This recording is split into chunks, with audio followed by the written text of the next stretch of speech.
Bonjour, bienvenue au midi-conférence là, de l'Institut universitaire de première ligne en santé et services sociaux. Donc, je me présente Audrey-Jeanne Baudouin. Je suis chercheure d'établissement à l'Institut, donc à l'IUPLSSS. J'ai le plaisir là, d'animer ce midi-conférence-ci. Sur ça, j'ai le plaisir de vous présenter Félix Gué-Dufault, qui va présenter la midi-conférence d'aujourd'hui. Donc, Félix est psychologue du travail et des organisations de formation. Il travaille comme coordonnateur de projet au Centre RBC d'expertise universitaire en santé mentale. Puis il va nous présenter aujourd'hui une conférence là, qui va être sans doute fort pertinente sur l'approche d'accompagnement comme un ingrédient clé pour changer les pratiques. Donc, la parole est à toi, Félix. Merci beaucoup, Audrey-Jeanne. Donc, vraiment très heureux de passer mon midi avec vous pour discuter là, autour de cette thématique qui m'interpelle beaucoup, donc l'approche d'accompagnement. En fait, dans le cadre de mes fonctions au Centre RBC d'expertise universitaire en santé mentale, j'ai le rôle d'accompagner différentes personnes, différents groupes de personnes, établissements dans justement l'appropriation de différentes pratiques, entre autres justement un projet sur lequel je travaille depuis quelques années où on vise avec les établissements d'enseignement supérieur en esprit à favoriser la santé psychologique étudiante en mettant en place toutes sortes d'actions, de pratiques et ça demande justement, c'est vraiment un projet euh, qui prend la forme un peu d'une gestion de changement, un changement de culture, donc qui demande aux personnes concernées de changer leurs pratiques. Donc, à travers ce projet-là, j'ai pu peaufiner un peu mon expertise sur cette approche-là. Et c'est aussi au cœur de la formation, là, nous, en psychologie du travail des organisations, cette approche d'accompagnement-là qu'on nomme parfois autrement. Et vous allez voir donc une approche qui est pertinente non seulement pour ceux et celles qui doivent accompagner des changements dans leur milieu, donc qui font de la gestion de changement, mais aussi pour les personnes formatrices, les personnes qui font du coaching, de la supervision, et même avec un collègue ou une collègue qu'on veut justement accompagner à se développer en lien avec un outil ou une compétence particulière. Donc, vous allez voir, c'est vraiment pertinent dans différents contextes. Et comme Audrey-Jeanne le nommait, euh, j'aimerais faire en sorte que ce midi-conférence-là soit le plus interactif possible. Donc, si vous êtes d'accord, je vous invite à allumer vos caméras et c'est ça, moi, je vais vous poser des questions. Vous pourrez répondre dans le chat si vous voulez, mais vous pourrez aussi répondre de vive voix si c'est possible pour vous. Mais c'est ça, c'est toujours plus le fun de parler, d'avoir des visages devant moi plutôt que de juste avoir mon visage puis de me parler à moi-même finalement, de parler à mon écran. Donc, je vous invite là, à ouvrir vos caméras pour rendre la chose un peu plus humaine. Donc, je vous partage un peu maintenant, sans plus tarder, un peu les objectifs là, de ce midi. Donc, un premier objectif, évidemment, ça va être de définir qu'est-ce que c'est concrètement l'approche d'accompagnement. Vous avez probablement une idée, puis peut-être que même certaines personnes parmi vous détiennent une expertise en lien avec l'approche, donc ce sera intéressant de vous entendre aussi là-dessus. Vous pourrez compléter ce que je vais apporter. L'idée ensuite va être vraiment de comprendre c'est quoi les avantages de l'approche d'accompagnement. Puis ensuite, une fois qu'on comprend bien les avantages, d'être en mesure d'identifier des stratégies concrètes, comment on peut l'incarner, cette approche-là, dans notre rôle. Puis quand est-ce que c'est pertinent de l'incarner? Quand est-ce que c'est peut-être pertinent d'adopter une autre approche? Donc, on va également aborder ces questions. Et là, plus concrètement, en termes de déroulement, en fait, bon, c'est très collé aux objectifs que je viens de vous présenter, mais on va commencer, oui, par définir les grandes lignes de l'approche. Ensuite, on va rapidement aller autour d'une mise en situation concrète. Je dis concrète, vous allez voir la mise en situation, j'essaie d'écrire une situation où tout le monde pourrait peut-être se sentir interpellé, où tout le monde pourrait, étant donné qu'on est des personnes avec des rôles très variés autour de la table, peut-être que ça ne correspond pas exactement aux fonctions que vous occupez. Mais je pense que ce sera possible à partir de la situation que j'ai concoctée, qu'on puisse vraiment un peu continuer à définir plus concrètement comment elle s'actualise cette approche-là. Puis ensuite, c'est ça, on va pouvoir, à partir de cette discussion-là, parce que cette partie-là autour de la mise en situation va se vouloir très interactive. Et ensuite, je vais aller plus loin là, en approfondissant avec des stratégies concrètes pour incarner l'approche, faire des liens avec la théorie qui est derrière. Donc, voilà le plan de match. J'aimerais ça commencer quand même pour avoir un peu un aperçu de qui est avec nous ce midi. Peut-être vous amener à répondre aux deux questions suivantes. Là. quel est votre rôle professionnel, quelle fonction vous occupez actuellement. Fait que dans le chat, je vous invite à répondre. Puis si vous avez des attentes particulières, là, quand vous avez lu le descriptif, puis vous avez décidé de vous inscrire à ce midi-conférence-là, qu'est-ce que vous avez envie de venir chercher finalement aujourd'hui? Donc, je vous invite à répondre dans le clavardage. Je vais attendre un petit instant pour voir. Je vois une étudiante au doctorat, courtière de connaissances, infirmière, psychoéducatrice. Donc, déjà, on voit vraiment déjà une belle diversité. Je vais attendre encore un peu. Puis c'est ça, si jamais vous avez des attentes, n'hésitez pas aussi à les partager. Ou même si vous avez des attentes plus complexes, vous pouvez partager de vive voix rapidement. Mais ensuite, on va enchaîner. Donc, APPR, donc, des Laurentides, des APPR, donc plusieurs APPR. Travailleuse sociale, psychoéducatrice, professeure, chercheuse, formatrice. Super. Donc, on voit, c'est ça, ça confirme quand même l'intuition que j'avais qu'on allait être une brochette là, de personnes avec des parcours puis des fonctions bien différentes, mais je vois tout à fait le lien en fonction des rôles qui sont mentionnés et de l'approche d'accompagnement, justement, qui peut être très, très pertinente là, dans le cadre de ces fonctions-là. Donc, je vois d'autres réponses qui rentrent. Donc, on a aussi un ergothérapeute. Et super, donc le but est de pouvoir de mieux organiser son fonctionnement pour amener certains changements dans les façons de faire historiques de mon équipe. Super, donc très, très lié au sujet. Donc, autre attente, vous entendre sur l'accompagnement pour approfondir mes réflexions, quand mon sujet de thèse porte sur le rôle d'accompagnement des intervenants sociaux en contexte judiciaire. Très, très intéressant, super. Puis intérêt à faire des liens avec d'autres approches. Donc, vous allez voir, en fait, je peux tout de suite nommer, en lien avec l'approche d'accompagnement, qu'il y a des liens à faire avec l'approche patient-partenaire qu'on peut entendre, il y a des liens à faire avec des approches qu'on peut, vraiment en lien avec des approches collaboratives, mais où souvent la personne qui doit justement, est concernée par les nouvelles pratiques, se retrouve au cœur finalement de la collaboration et des actions à mettre en place et donc doit vraiment être partie prenante de tout le processus et non pas simplement receveur ou receveuse à la fin des décisions qui ont été convenues. Donc, on va pouvoir aller dans cette direction-là. Donc, première question peut-être justement, puis là, je vous invite peut-être aussi à répondre dans le chat, qu'est-ce que l'approche d'accompagnement, puis pourquoi l'utiliser en fonction? Puis déjà, en fonction des attentes là, qui ont été partagées, il y avait déjà entre autres, cette attente-là par rapport à comment accompagner une équipe justement à changer des pratiques qui sont implantées depuis longtemps. Donc, ça, c'est tout à fait pertinent. Mais qu'est-ce que vous connaissez sur l'approche d'accompagnement en quelques mots? Donc, soit s'il y en a qui veulent lever la main ou encore une fois répondre dans le chat avant que je vous présente un peu plus les définitions plus formelles. Qu'est-ce que ça évoque chez vous, l'approche d'accompagnement? Peut-être d'être capable un peu d'évaluer d'abord là, où en sont les gens par rapport aux pratiques à faire évoluer ou à changer pour pouvoir mieux ensuite adapter finalement l'accompagnement donc à leurs besoins. Là. Intéressant, Véronique. Oui, très bon point, Véronique. Donc, il y a l'idée vraiment de prendre le temps au départ de vraiment évaluer d'où part aussi les personnes qu'on connaît, de vraiment prendre le temps de s'informer sur où ils sont, quelles sont leurs attentes, qu'est-ce qu'ils connaissent déjà, tout à fait. Je vois dans le chat aussi partir des forces des personnes et des milieux. Tout à fait. Ça, c'est un élément très central. Très bon point, Karel-Anne. Puis, posture de soutien en vue d'un épanouissement.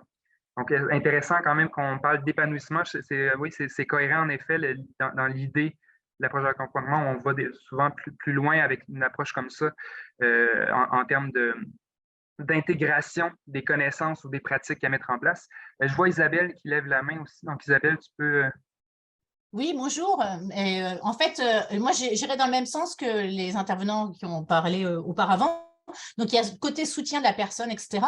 Mais je pense qu'il y a aussi, après, un côté d'accompagnement qui peut être un peu plus de prise en charge avec des guillemets, dans le sens de vraiment aider il y a le côté écouter la personne, ses besoins, etc. Donc, il y a aussi l'aider dans l'intervention, etc. Puis après, je pense qu'il y a même un troisième niveau qui est plus au niveau, c'est sûr que moi, je m'intéresse aux intervenants en contexte judiciaire, mais plus de défense de droit. Donc, en fait, et tout ça, dans l'accompagnement, il y a toute la question de la place de la parole de la personne. Est-ce que c'est elle qui prend la place? Est-ce qu'on l'aide à prendre la place, etc.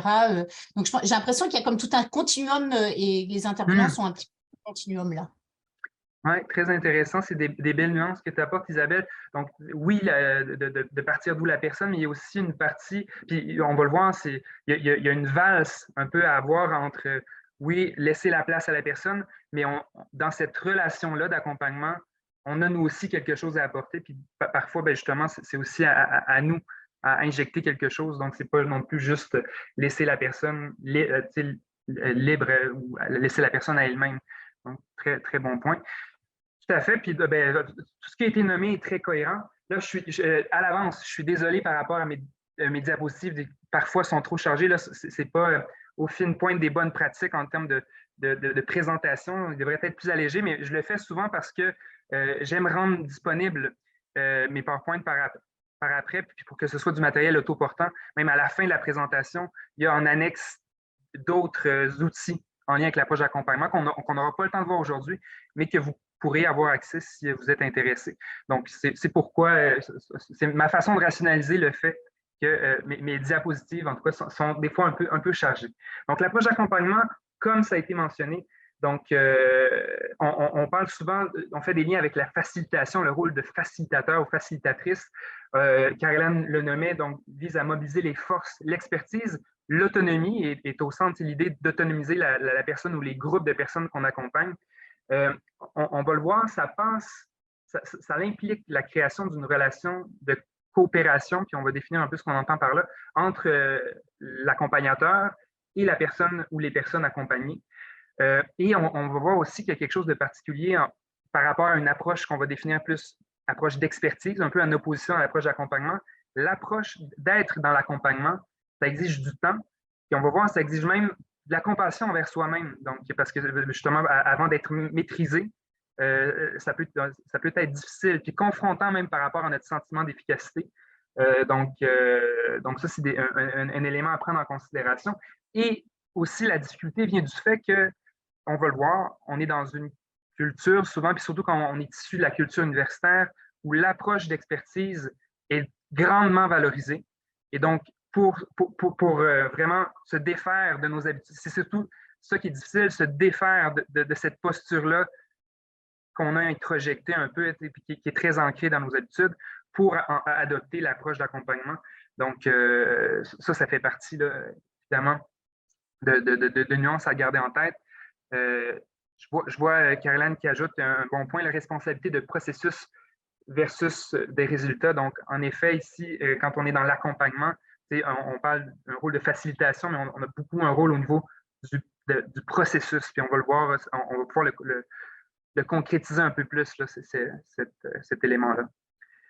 Donc, ici, vous allez voir, juste pour aller plus loin dans la définition, j'aime présenter l'approche d'accompagnement en opposition à l'approche justement d'expertise directive ou l'approche directive où on est vraiment justement dans une position où on s'appuie sur notre propre vision à nous, notre expertise, et on tente de transmettre cette expertise-là aux personnes qu'on accompagne. Donc là, ici, on est dans une approche plus traditionnelle d'expertise et en opposition, donc l'approche d'accompagnement, comme on vient de le définir un peu, on centre davantage sur la personne accompagnée ou les personnes accompagnées, sur leurs forces, leur réalité, leur perception. Puis encore une fois, je réitère le fait qu'on vise vraiment leur autonomie dans cette... et c'est sûr qu'on va le voir, l'approche d'accompagnement en termes de potentiel d'autonomisation est vraiment plus pertinente. Encore une fois, donc, par rapport à l'approche d'expertise où on le voit là à droite, on est davantage dans des comportements où on va exiger, décider, aligner, imposer un certain savoir. Souvent, ça va se manifester aussi par une approche où on va poser des questions qui sont un peu orientées aussi ou qui suggèrent une réponse. Puis souvent, on va être davantage dans des questions fermées quand on est dans cette approche-là. Par rapport à l'approche d'accompagnement où, comme vous avez nommé, donc on est vraiment au départ écouté pour bien saisir les besoins. Donc, il y a plus de place qui est accordée aux personnes qu'on accompagne. On va poser des questions ouvertes, donc pour activer les ressources, favoriser la prise de conscience, puis justement amener la personne ou les personnes à prendre conscience en fonction de ce pourquoi on l'accompagne, des ressources puis des connaissances qu'elle a déjà. Donc, quel est justement des exemples de questions qui sont partagées? Quelle est ta lecture de la situation? Qu'est-ce que toi, tu proposes plutôt que de simplement nous apporter la vérité, comme lorsqu'on est dans une approche d'expertise, on aurait plus tendance à faire. Puis là, ça vient un peu en lien avec ce que Karen a mentionné, l'idée de structurer aussi concrètement la discussion, mais structurer le processus aussi avec ces personnes. Donc, c'est ça, ça demeure là. On le définit de façon un peu abstraite. On parle d'accompagner pour changer les pratiques. Je propose tout de suite qu'on y aille avec une mise en situation. Puis là, vous allez voir, la mise en situation, j'ai essayé de concocter une mise en situation qui pourrait peut-être répondre à plusieurs profils, mais vous allez voir que ça demeure une mise en situation un peu générique, mais je pense qu'à partir de ça, ça va nous permettre d'aller plus loin dans la réflexion. Je lis la mise en situation avec vous, et ensuite, je vais lancer des questions pour qu'on en discute. Donc, là, je vais donner un petit titre à la mise en situation. Donc, une équipe qui semble résistante. J'ai mis le mot résistante entre guillemets, je pense que c'est important, les guillemets. Donc, vous avez reçu le mandat d'accompagner une équipe à bonifier certaines de leurs pratiques d'intervention clinique. Cette équipe est composée de personnes qui sont en poste depuis plusieurs années. Lors des rencontres que vous menez avec elles, qui servent en quelque sorte de formation, vous constatez qu'elles sont réceptives aux nouvelles pratiques que vous leur transmettez. Cependant, après plusieurs rencontres, vous remarquez que ces dernières ne semblent pas faire d'efforts entre les rencontres pour mettre en application les pratiques que vous leur avez enseignées. Donc, dans les rencontres que vous avez avec les personnes que vous accompagnez, il y a une belle réceptivité. Puis ils sont très ouvertes là, quand dans les formations que vous leur offrez. Mais pourtant, concrètement, entre les rencontres, c'est comme s'il n'y a rien qui se fait, il n'y a rien qui est mis en pratique concrètement dans ce qui a été enseigné. Puis pourtant, vous avez été très clair avec les directives à suivre. Donc, c'est clair que vous êtes là pour que justement ça change les pratiques sur le terrain. Mais et en plus, bien, vous n'avez aucun doute sur le fait que ces pratiques-là vont leur permettre de réellement mieux accomplir leur travail, de les aider dans leur travail. Donc, ici, la première question que j'aimerais qu'on se pose, qu'est-ce qui pourrait, selon nous, expliquer cette situation-là? Ici, qu'est-ce qui pourrait faire en sorte que, justement, il y ait ces enjeux-là ou ces blocages-là qu'on rencontre, que finalement, il y a une ouverture pourtant dans les rencontres et sur le terrain, finalement, il n'y a pas de changement qui est observé, il n'y a pas d'effort manifeste qui se fait pour mettre en place ces pratiques-là.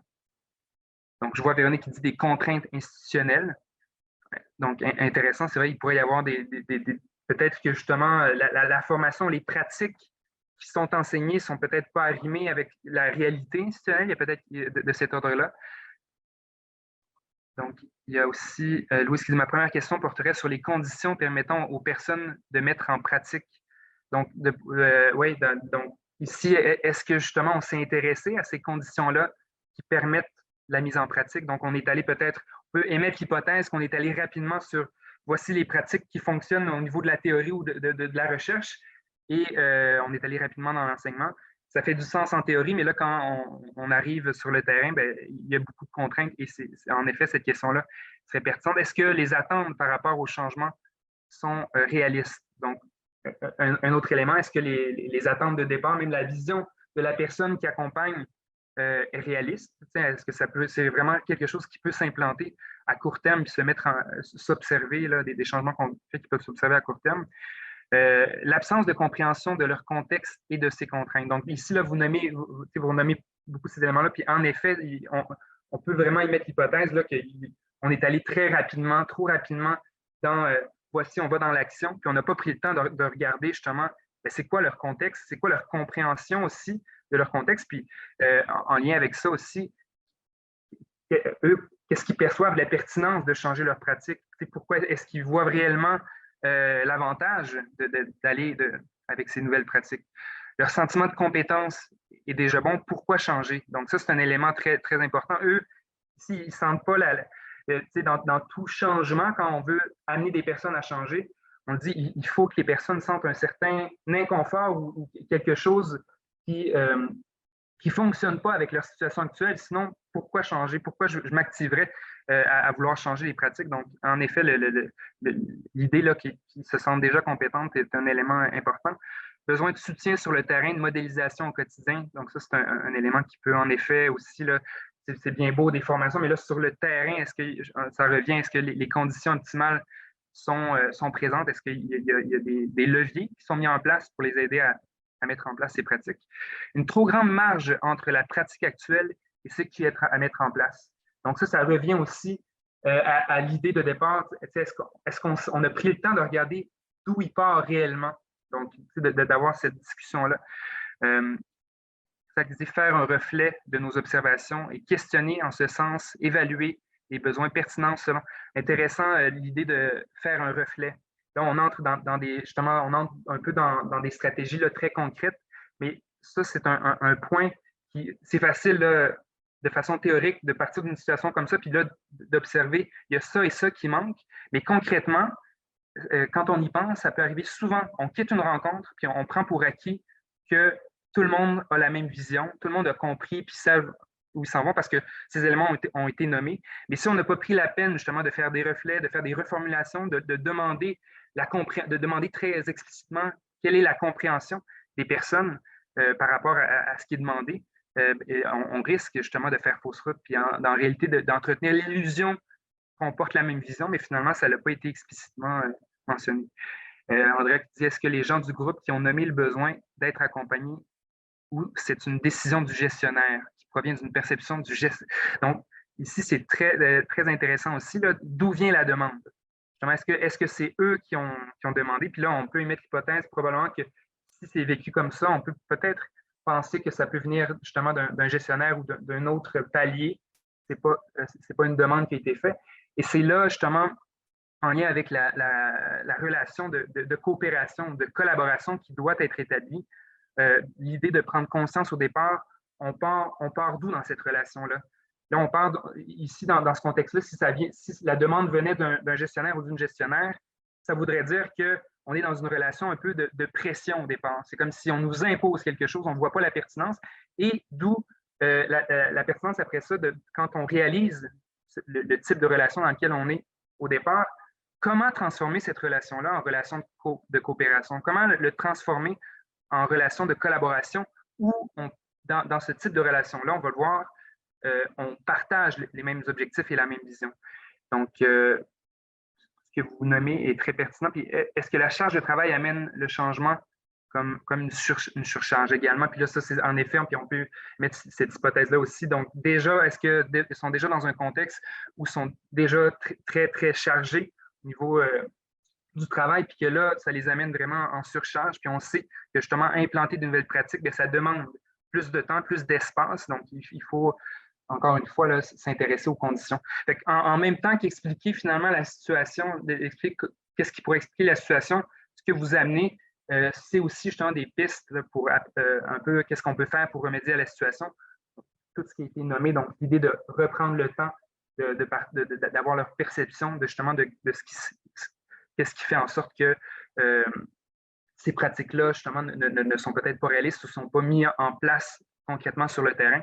Donc, tout ça fait partie de ce qui peut être fait. Je vois et aussi tout changement, nouveauté provoque une certaine résistance. Il faut donc accompagner l'équipe et faire ressurgir cette résistance pour l'analyser. Puis, c'est très intéressant et j'ai mis justement le thème résistance ici, entre guillemets. C'est un terme qui est souvent utilisé justement quand un changement s'implante, quand on voit des personnes qui vont un peu se braquer face au changement, qui ne vont pas vouloir mettre en pratique ou embarquer dans ce changement-là. Et il y a plusieurs auteurs, plusieurs chercheurs aussi qui se sont intéressés à cette résistance-là dans un contexte de gestion de changement et qui proposent justement de voir la résistance autrement. Puis de voir qu'en réalité, il n'y a pas de résistance. Derrière la résistance, en réalité, ce que c'est des préoccupations. Donc, et déjà, là, à partir du moment où on réalise que n'importe qui qu'on va accompagner ne sont pas résistantes, ils sont préoccupés, ça va changer notre façon de d'agir avec eux. Donc, c'est comme si de voir une personne résistante face à nous peut nous amener à vouloir un peu entrer en escalade ou à vouloir affirmer notre point. Puis là, c'est un peu un dialogue de sourds. Tandis que si on voit des préoccupations, bien là, on va plus être amené justement à s'intéresser avec c'est quoi les préoccupations, puis comment répondre, comment rassurer les personnes en lien avec ces préoccupations-là. Donc, ça, en termes de gestion de changement, en effet, l'idée de comprendre qu'est-ce qui se cache derrière la résistance, puis d'aller au-delà, puis même d'éviter des termes même comme la résistance. Pour ça, là, j'ai fait exprès, je l'ai utilisé le terme résistance, mais en réalité, ce serait un terme qui serait à éviter parce que les mots forment un peu la réalité, puis à partir du moment où on a l'impression, on se dit qu'on a une personne ou un groupe résistant devant nous, on risque d'agir d'une certaine façon. Je vois donc parfois sans résistance changer les pratiques lorsque les gens appliquent d'autres choses depuis des années. Ce sont de grands réflexes à défaire, donc attention à l'interprétation. Donc, en effet, là, surtout, en plus, on le nommait dans la situation ici, qu'il y avait, ces personnes-là sont en poste depuis longtemps, donc on peut émettre l'hypothèse justement qu'ils sont habitués, ces pratiques-là sont bien ancrées. Donc, tout à fait. Donc, je me permets de poursuivre en lien avec ce qui a été nommé. Je parlais de l'importance de la création d'une relation de coopération. C'est important de reconnaître que la relation de coopération, elle n'existe jamais a priori. Il faut la créer, cette relation-là. On ne peut pas démarrer une relation en étant en relation de coopération. Soit justement, puis au niveau, puis à tous les niveaux, soit c'est une demande qu'on nous fait. Par exemple, justement, dans ce cas-ci, les personnes qui sont accompagnées dans le changement sont dans une relation un peu de pression où on leur demande de changer. Ou des fois, un contexte pourrait être aussi où on est dans une relation où, puis par rapport à la personne qui accompagne, c'est comme si justement la personne pourrait demander, donc pourrait demander au groupe justement de les accompagner à changer les pratiques. Et là, on est plus dans une relation de service, mais peu importe, donc on soit au début d'une relation, la relation de coopération n'existe pas. Et pour transformer la relation initiale en relation de coopération, de collaboration, bien, il faut prendre le temps d'être capable d'identifier un but commun. Puis ça, bien, en lien avec ce que vous avez nommé justement au départ, c'est clair que ça n'a probablement pas été fait. Donc, l'idée de vraiment s'assurer, est-ce qu'on a une même vision? Donc, quelle est la situation actuelle? Quels sont les besoins actuels? Puis actuellement, en lien avec la situation, qu'est-ce qui peut être vécu comme étant problématique en lien avec les pratiques actuelles de l'équipe? Donc, il y a vraiment ce temps-là qui doit être pris. Puis là, c'est vraiment du temps qu'on doit considérer là, quand on planifie justement ce genre de démarche-là. Mais prendre le temps de nommer un peu chacun sa compréhension de la situation, puis vers où on veut changer. Puis ça, probablement que justement, trop rapidement, bien, on a pris pour acquis qu'on avait la même vision. Puis là, on s'est dit, ben voici, ça, c'est les pratiques qu'on veut mettre en place. Vous n'avez pas votre mot à dire, puis on va dans cette direction-là. Et ça, c'est sûr que c'est ce qui peut occasionner que finalement, au bout du compte, les pratiques se mettent pas en place. Mais donc, de prendre le temps de définir avec les personnes concernées, c'est quoi notre but commun, qu'est-ce qu'on va faire, donc où on s'en va, de quelle façon on s'y prend. Et pour être dans une relation de coopération, puis pour vraiment incarner l'approche d'accompagnement, il faut également qu'il y ait une reconnaissance mutuelle des expertises de l'un et de l'autre.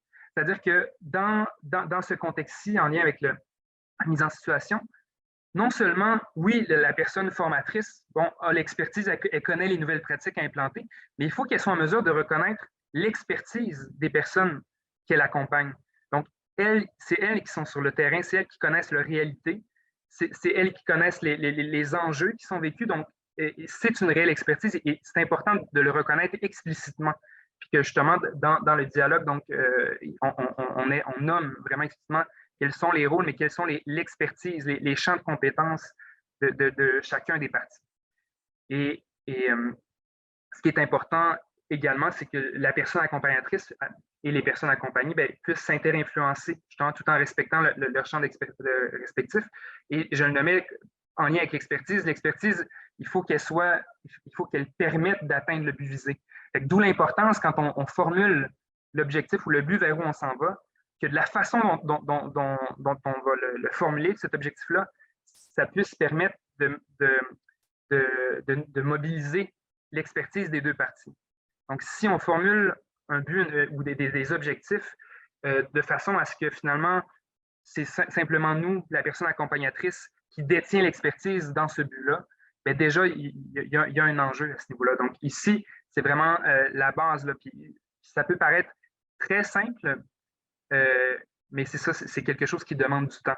Des fois, qui peut même s'échelonner sur plusieurs rencontres. Ça peut prendre même 2, 3 rencontres, des fois même pour en venir à bien identifier ces éléments-là. Vous allez voir plus loin, comme je disais, en annexe de la présentation, lorsque vous aurez la présentation, le PowerPoint en main, il y a, parce que j'ai nommé rapidement relations de pression, relations de service, qui sont comme deux types de relations dans lesquelles on est a priori davantage. Et donc, plus loin dans les diapositives, on explique un peu qu'est-ce qu'on entend par là et comment partir de ces relations-là pour créer une relation de coopération.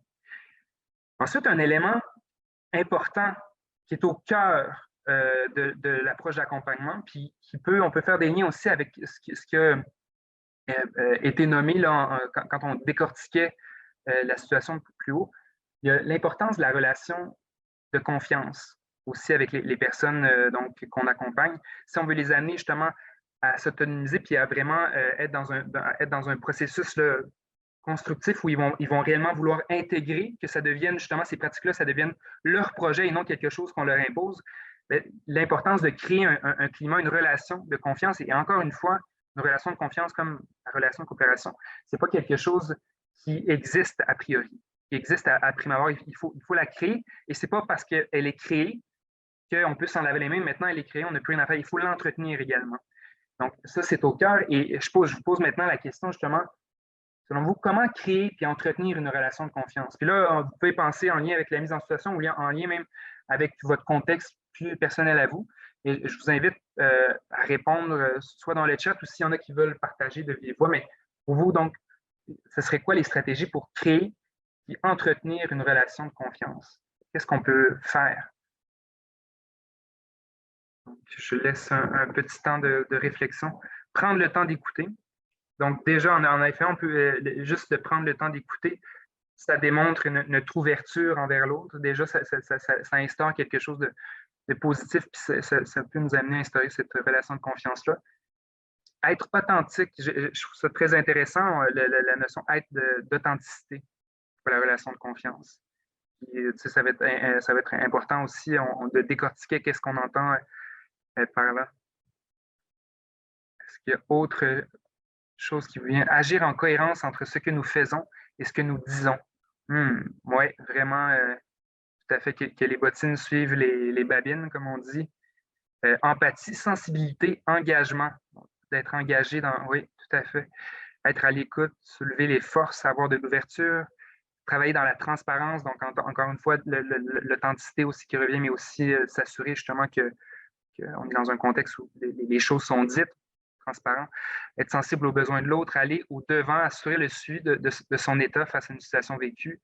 On parle de bienveillance, prendre le temps d'apprendre à connaître l'autre, donc apprendre à connaître l'autre, intéressant, pas être trop pressé dans les résultats. Ça, c'est intéressant, prendre le temps, pas être trop pressé. Puis là, on entend ces mots-là, on dit c'est un peu un rêve. Hein? On est rarement dans des conditions justement où on a le temps, puis on peut prendre ce temps-là.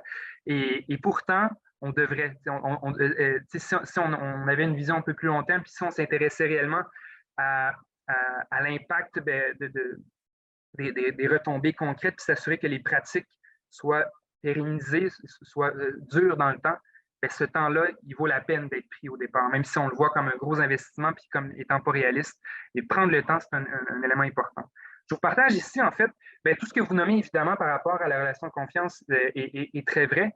Ici, je vous partage le fruit d'une recension qui a été faite en lien avec des personnes, justement, qui avaient le rôle souvent de mener des grands projets pour changer des pratiques, donc de faire souvent de la gestion de changement. Puis on a demandé donc à plusieurs praticiens comme ça, à plusieurs agents de changement comme ça, quelles étaient, selon eux, justement, les stratégies pour entretenir, créer une relation de confiance. Et là, c'est une enquête là, vraiment qui a mobilisé beaucoup de personnes et ressorti des résultats, deux grandes catégories donc, de stratégies. des stratégies qui sont davantage techniques et des stratégies plus relationnelles. Donc, on va commencer ici. Je vous partage les stratégies qu'on dit davantage techniques. Donc, ici, lorsqu'il est question d'entretenir une relation de confiance, on parle de l'importance de, tu sais, des fois, dans un projet où quand on accompagne, bon, par exemple, les personnes tout à l'heure, on peut s'imaginer que peut-être que si les rencontres sont une fois ou 2 mois, puis, tu sais, c'est des longues rencontres, mais là, c'est entre les rencontres, il n'y a pas de contact qui est établi, il n'y a pas d'interaction qui est faite. Bien, c'est sûr que ça va être plus difficile de créer une relation de confiance. Donc, souvent, on va même dire de miser sur la fréquence plutôt que la durée des rencontres. Ce n'est pas nécessaire d'avoir une réunionnite, de faire trop de rencontres, mais d'au moins avoir des contacts fréquents avec les personnes qu'on accompagne. Là, que ce soit en contexte de supervision, de gestion de changement ou quoi que ce soit, c'est un élément qui est important. En lien, se montrer très disponible et fiable, surtout au départ, là, quand on démarre cette relation-là, montrer qu'on est investi. Vous avez parlé d'engagement, entre autres. Donc, montrer qu'on est investi et qu'on peut répondre aux demandes. Quand on parlait de l'importance qu'on nous reconnaisse comme accompagnateur une expertise qui est pertinente à l'atteinte de l'objectif, et ça fait partie aussi donc pour que la personne puisse voir notre expertise puis notre valeur ajoutée dans la démarche, l'importance d'être disponible, de se montrer fiable, démontrer une expertise utile à l'atteinte des objectifs, c'est en cohérence avec ce que je viens de dire. Puis aussi, souvent, quand on accompagne des grands processus ou des plus longues démarches, on a tendance à juste regarder ce qui est à faire, puis là, c'est comme si on est toujours un peu découragé par toutes les marches qui restent à monter. Et donc, l'importance de souligner la progression. Tu sais, même dans ce contexte-là, on prend la mise en situation. Tu sais, on pourrait voir ça comme un échec total de dire que finalement, tu sais, concrètement sur le terrain, il n'y a pas de changement de pratique qui a été observé. Mais dans une optique d'approche d'accompagnement, puis pour créer la relation de confiance, pour ne pas amener justement les personnes à vivre un sentiment d'incompétence complet, l'idée quand même d'essayer de repérer, de souligner le moindre petit changement, le moindre petite victoire positive qui va en direction de l'objectif. Donc, ça, c'est une stratégie aussi pertinente.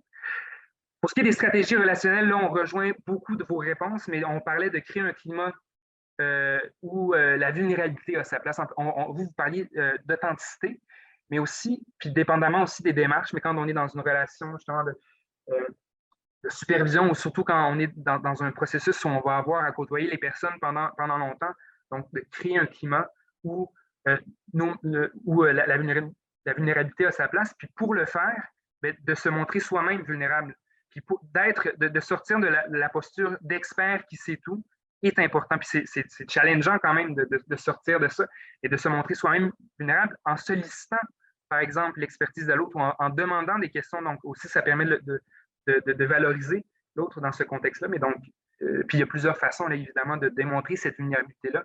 Et donc, ça, c'est une stratégie intéressante.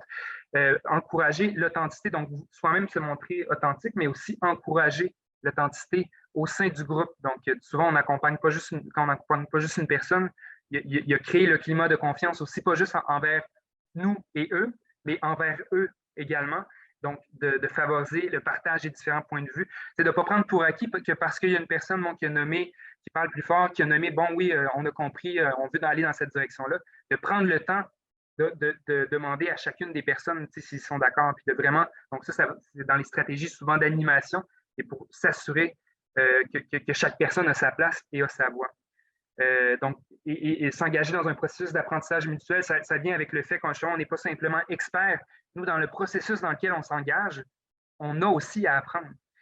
Puis encore une fois, peu importe le rôle qu'on joue, peu importe là, que ce soit dans une posture très hiérarchique, même si on supervise un stagiaire, nous, il y a quelque chose où on a à apprendre aussi. Puis nous aussi, on peut se mettre dans une posture d'apprenant ou d'apprenante. Encore une fois, donc, valoriser l'expertise des parties prenantes. Vous l'aviez nommé là, au niveau de l'empathie, donc initier des échanges basés sur l'empathie et aussi favoriser une communication qui est bidirectionnelle. Donc, puis là, c'est lié avec des éléments que j'ai déjà dit, mais s'assurer que justement, ce n'est pas simplement nous qui parlons lors des rencontres, puis ce n'est pas simplement les mêmes, mais qu'on a un feedback de leur part aussi. Puis ça aussi, ça fait partie un peu dans les techniques d'animation, dans ce qu'on nommait aussi le rôle au niveau de structurer le processus. Donc, voilà des stratégies. Est-ce que c'est clair? Est-ce qu'il y a des questions par rapport à ces éléments-là? Est-ce que pour vous, ça vous paraît cohérent, ce qui est mentionné ici? Oui? N'hésitez pas, c'est ça, là, c'est comme si, étant donné qu'on n'a pas beaucoup de temps, puis moi, j'ai beaucoup de contenu, je peux filer là, mais si jamais il y a des questions ou des choses que je dis qui ne sont pas claires, n'hésitez pas à lever la main, je vais prendre la balle au bon ou à écrire la question dans le chat. Donc, je poursuis.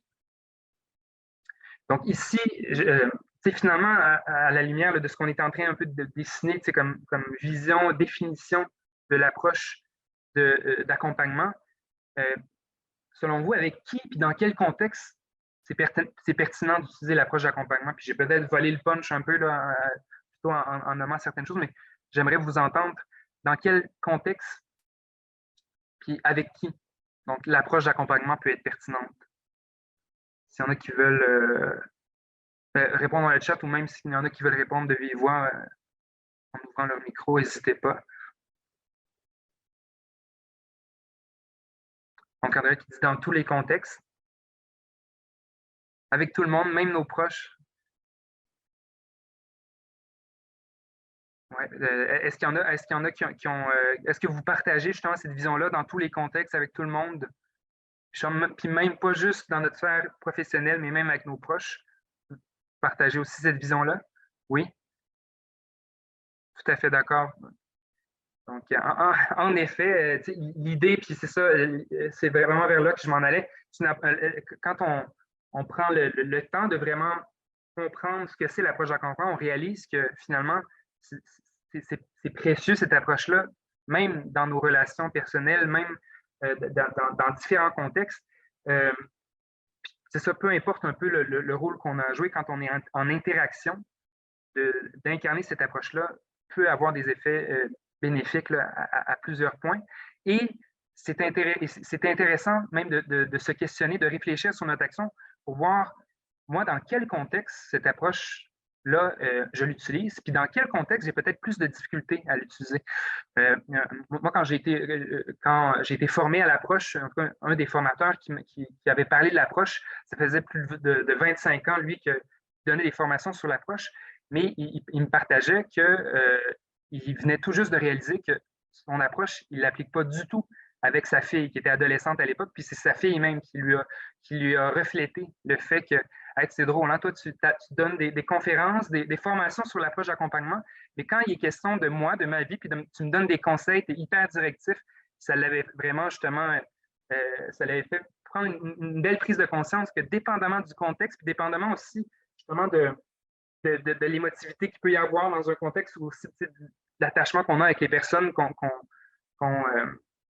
accompagne, bien, ça peut être plus difficile d'incarner cette approche-là et justement de réfléchir sur ces différents contextes-là, sur nous, qu'est-ce qui peut faire en sorte que d'incarner cette approche-là est plus difficile, c'est un exercice très intéressant, très pertinent. Cela dit, même si c'est pertinent dans tous les contextes, puis auprès de pas mal tout le monde, il y a quand même des contextes où l'approche d'accompagnement a moins sa place, où justement où l'approche d'expertise est à préconiser. Lorsqu'on est dans une situation d'urgence, quand il y a le feu, c'est pas le moment d'amener la personne à elle-même prendre conscience que le feu, il faut quitter le bâtiment, on ne sera pas dans une approche d'accompagnement, il faut donner des directives claires. Donc, il y a certains contextes vraiment où on doit peut-être incarner l'approche d'expertise davantage. Et même, on pourrait même dire là, que quand on incarne l'approche d'accompagnement, il y a des moments où on doit injecter de l'expertise aussi. C'est même au sein de l'approche d'accompagnement, au cœur de l'approche, il y a de l'expertise aussi qui doit être partagée. Donc ici, lorsque les directives claires doivent être données, lorsque d'autres stratégies n'ont pas fonctionné. Et la dernière que je trouve intéressante quand même, de prendre conscience dans quelle culture prend place notre intervention. Puis ça, pour vous donner un exemple, justement, moi, je suis amené souvent à accompagner des processus dans le milieu universitaire. Puis des fois, ça inclut justement de travailler avec des professeurs, des chercheurs. Et c'est sûr que, étant donné que la posture d'expert est quand même bien valorisée, une posture qui est très appuyée aussi sur les données probantes et tout ça, bien, ça peut être pertinent pour bâtir la relation de confiance que d'être dans l'expertise au départ. Donc, vous voyez qu'il y a des nuances aussi ajoutées où l'approche expertise n'est pas à proscrire complètement, et même l'approche d'expertise, ou en tout cas la posture d'expert, peut être au service de l'accompagnement dans certains contextes. Donc, ça c'est quand même une nuance intéressante à garder en tête. Et si je vous partageais justement déjà la réflexion, la pertinence de se poser la question, quel est mon profil naturel? Et on pourrait voir justement l'approche d'accompagnement et l'approche d'expert comme un peu les deux extrémités d'un continuum, puis dépendamment du contexte, on se situe à différents niveaux sur ce continuum-là.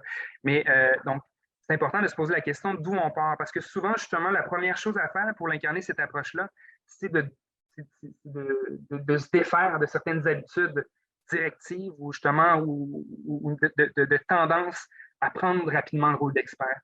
Et donc, puis ça, évidemment, justement, notre profil varie d'un contexte à l'autre, comme justement de se poser la question, avec mon conjoint, ma conjointe, quel profil je peux avoir avec mes enfants, avec les collègues, avec ma supérieure, avec mon équipe de travail. Donc, probablement que ça peut varier l'approche naturelle. Puis je ramène l'idée que j'avais déjà partagée, mais prendre conscience aussi qu'on est dans une culture, on est souvent, la plupart d'entre nous, là, on est issus quand même de la culture universitaire, on a passé quand même un bon bout de temps sur les bancs des universités, dans une culture qui valorise beaucoup la posture d'expert, puis même souvent même la culture dans le réseau même de la santé ou même dans la culture un peu sociétale en Amérique du Nord valorise beaucoup la culture d'expert aussi. Donc, on est un peu à contre-courant parfois. Donc, ça, prendre conscience de ça, c'est important.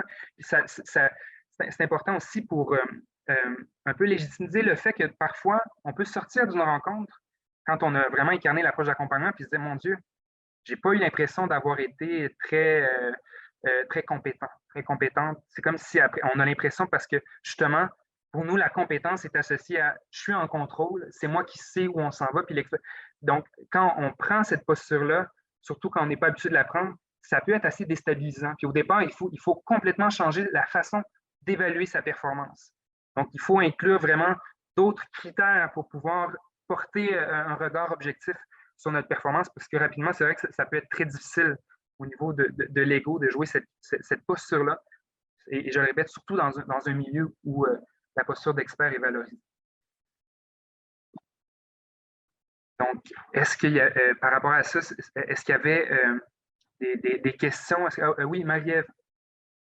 Oui, je serais tentée de dire en fait que, tu sais, quand on ne maîtrise pas un contenu qu'on doit livrer, hein, en tout cas pour ma part, j'ai tendance à tomber beaucoup plus dans la tâche que dans la réceptivité du groupe. Tu sais, on tombe à être vraiment dans notre posture d'expert pour être en mesure de livrer vraiment ce qu'on veut livrer. Fait que c'est un peu un défi pour moi quand je ne me sens pas en maîtrise d'un contenu.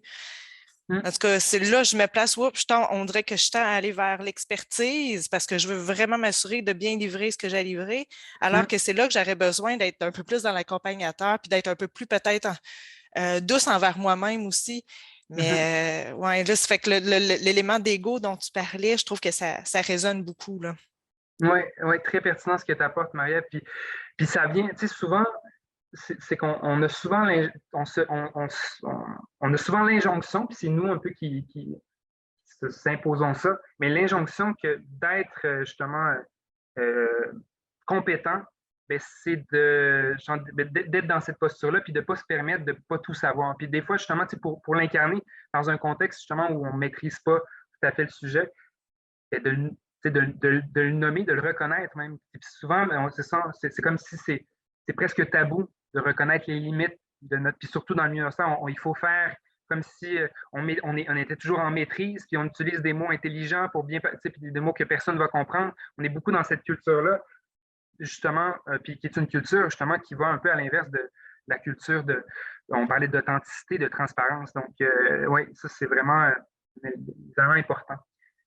Je vois le temps que la dernière question, peut-être que j'aurais pour vous, pour conclure, puis après ça, s'il y a des questions, je pourrais rester pour répondre aux questions, mais selon vous, à la lumière de tout ça, ce serait quoi les dispositions, les compétences nécessaires pour incarner l'approche d'accompagnement? Qu'est-ce qui pourrait caractériser justement une personne qui incarne bien l'approche d'accompagnement? Qu'est-ce qui peut être facilitant comme compétence à posséder, une disposition? Donc, je vois Isabelle, ouverture, l'agilité, oui, l'humilité, j'adore les mots que vous partagez vraiment. L'humilité, très, très important. Beaucoup de savoir-être, d'écoute, sensibilité à l'autre, beaucoup d'humilité. On dirait que vous allez voir, là, je vais présenter tantôt, mais on dirait que vous avez lu la diapositive que je vais vous présenter. Ouais, empathie. Tout à fait. Autre chose qui vous vienne à l'esprit?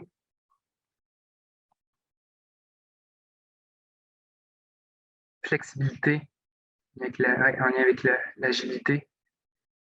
Tout à fait. Je vous partage, puis ça va vraiment dans la même direction. Puis évidemment, on pourrait passer beaucoup de temps à nommer. Mais voilà, ouverture, humilité.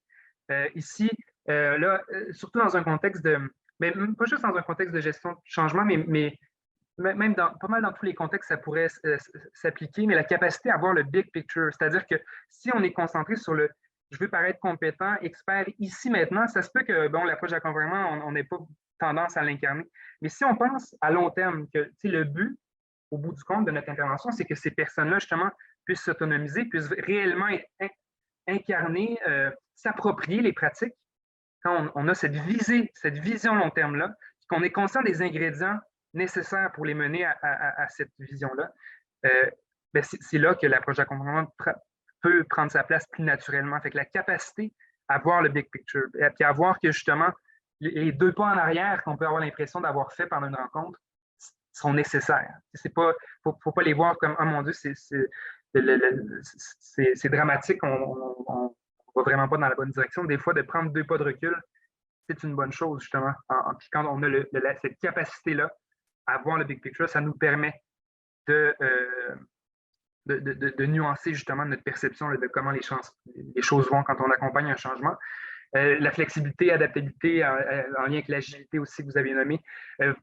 Vision, c'est ça, c'est quand même drôle. C'est vraiment presque textbook ce que vous avez nommé, mais la vision positive de l'autre aussi. On accompagne des personnes si on ne peut pas être dans une posture d'accompagnement si on entretient envers ces personnes-là des préjugés négatifs ou une vision négative qui fait en sorte où on ne reconnaît pas l'expertise. C'est impossible. Si on perçoit les personnes qu'on accompagne comme étant des incompétents ça va être très difficile d'être dans l'accompagnement. Donc, ça, c'est un élément. La bienveillance. Puis la bienveillance, au cœur de la bienveillance, justement, il y a l'idée aussi de vouloir soutenir l'autonomisation, l'autonomie de l'autre. La tolérance à l'incertitude, vraiment importante en lien avec l'agilité. Vision claire et positive du mandat aussi. Si c'est un mandat, on nous a demandé de justement accompagner un changement et nous-mêmes, on n'y croit pas à ce changement-là, bien, ça va être très difficile d'être dans l'accompagnement. Et peut-être, là, moi, je me permets d'aller plus loin en nommant même, ça prend un certain courage. Puis en lien avec justement ce qu'on nommait par rapport à la culture dans laquelle on est, donc des fois, c'est d'aller à contresens que de jouer d'être dans cette posture-là. Donc, ça prend un courage puis, ben, qui est lié aussi à l'humilité. Donc, vraiment, le courage, pour moi, ce n'est pas un terme qui est exagéré dans ce contexte-là. Et donc, pour conclure, puis ensuite, c'est ça, s'il y en a qui ont des questions, qui ont envie d'ajouter, justement, de poursuivre la discussion, là, je pourrais vous laisser aussi la parole. Mais donc, on réalise finalement, en regardant tout ça, que ce qu'il faut garder en tête pour incarner de mieux en mieux l'approche, parce que c'est une approche c'est le travail de toute une vie, un peu d'incarner cette approche-là, puis de se l'approprier, mais prendre conscience de ce qui nous amène à nous éloigner de cette posture. Ça, c'est une première chose, de vraiment, puis de le faire avec flexibilité. C'est normal que dans certains contextes, on ait de la plus de difficultés, mais d'essayer de voir c'est quoi les obstacles, qu'est-ce qui se vit actuellement, qu'est-ce qui fait en sorte que j'ai cette tendance rapidement là à prendre le rôle d'expert. Donc, ça prend un peu une capacité d'introspection, de s'autoréguler. Et également, vous allez voir peut-être que vous avez trouvé ça sort de nulle part, mais prendre soin de soi, c'est très difficile d'être dans une approche d'accompagnement si on est nous-mêmes fragiles au niveau de notre bien-être, si on est dans un contexte où on n'a pas un équilibre. C'est clair que rapidement, bien, on revient dans nos réflexes qui sont plus faciles, puis dans une posture d'expert. Donc, l'idée de prendre soin de soi puis de maintenir un équilibre est très importante en lien avec l'approche d'accompagnement également. Donc, moi, je pense que c'est sur cette note-là que je conclurai la portion présentation, mais je demeure disponible. Et évidemment, c'est ça, si vous avez des questions ou même des ajouts à faire, là, je sais que je voyais vos visages, puis je pense peut-être que vous auriez peut-être apprécié un peu plus d'interaction, mais si jamais vous avez des questions, n'hésitez pas ou des choses à ajouter.